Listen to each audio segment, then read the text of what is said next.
The African violet is planted and cultivated in our area as an indoor or house plant. In the warmer and more exotic parts of Africa, as its name suggests, it can also be planted as a garden plant. For proper growth, the African violet will only suit humus-rich soil full of nutrients and with a pH value from neutral to slightly acidic. If you want the best substrate for planting, plant it in soil mixed with perlite and peat moss.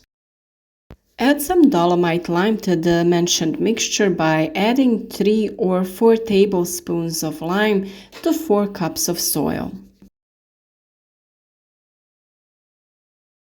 Until now, we have shared with you tips on growing fruits and vegetables, but of course, we haven't neglected flowers either. So you also have different video tips for numerous outdoor flowers as well as indoor plants.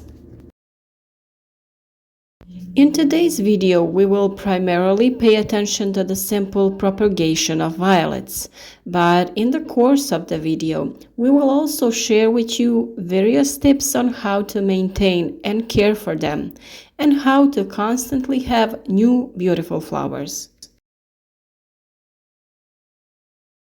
A very easy way to propagate African violets is propagation by leaf cuttings. 1 African violet leaf is enough to get a new plant. It is recommended that African violets are propagated by leaf cuttings during the summer months. Propagation leaves must be healthy and young, 4 centimeters in diameter and 1 to 2 centimeters long. But it's not too late either, because under controlled home conditions, you can propagate violets throughout the whole year. This is also a great way to rejuvenate your collection, because over time, as the plants age, the intensity of flowering decreases. The younger the plant is, the more intense the flowering. To take the leaf for propagating, choose a plant that is well developed without signs of symptoms of disease, drying, or damage from pests. The leaf should have reached its full size. The pot in which we will plant the leaf should be well washed and cleaned. Quality substrate should be used. The tool we will use should be clean and disinfected. We can wipe the blade of scissors or a knife with a cotton wool soaked in alcohol. On the leaf that we separated, leave a petal about 2.5 centimeters long and cut the base of the petal with a knife at an angle of 45 degrees.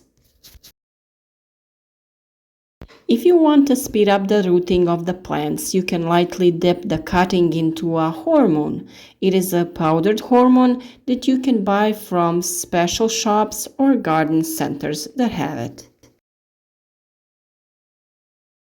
There are also other alternative options. One of them is cinnamon, which is an excellent antifungal agent. It will prevent the decay of the cutting, and due to the abundance of useful substances, it will also encourage better root development.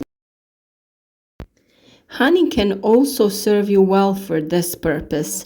Just lightly dip the cutting into honey and place it in a hole in the ground.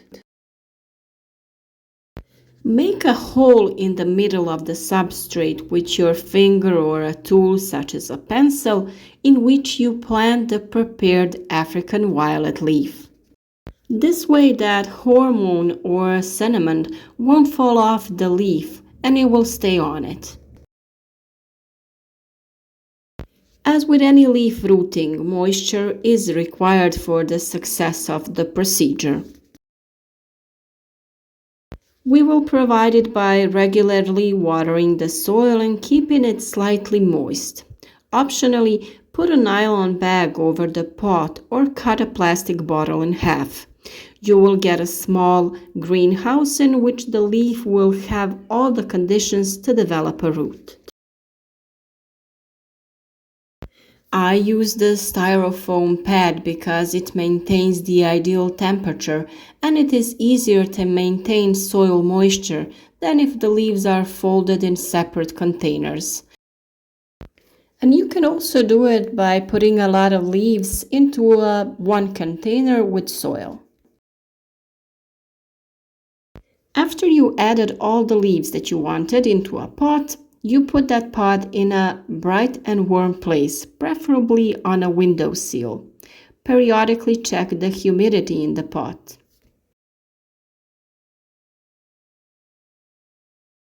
This process of rooting and developing a new plant takes about 3 weeks, and the new plant will bloom in about 6 months. When small new leaves start to develop at the end of the leaf, it is a sign that the plant has taken root and is ready to be transplanted. Violets don't need too big of containers, but they need enough space for their roots to develop. It will do best on the windowsill on the west, east, and north side of the house. In this way, you will easily avoid direct sunlight and provide the plant with enough indirect light. It will also grow well in humid areas, so it is an ideal plant for the kitchen and bathrooms. Of course, if you can also provide it with enough natural light. Soon after planting, you will be able to make sure that you placed your plant in the right place. For example, if the place where it is located is too sunny, its leaves could fade more and more and get brown spots. If, on the other hand, it doesn't produce enough flowers and its leaves grow in direction of the window, it lacks natural light during the day. For the cultivation of African violets, in addition to plenty of light, optimal air temperatures are also important. It is not recommended to grow them at temperatures lower than 16 degrees Celsius and higher than 24 degrees. The best air temperature is around 22 degrees Celsius. For their growth, provide them with a high relative humidity of 70 to 80%. Since the mentioned air humidity is difficult to achieve in the apartment, 50 to 60% will be sufficient.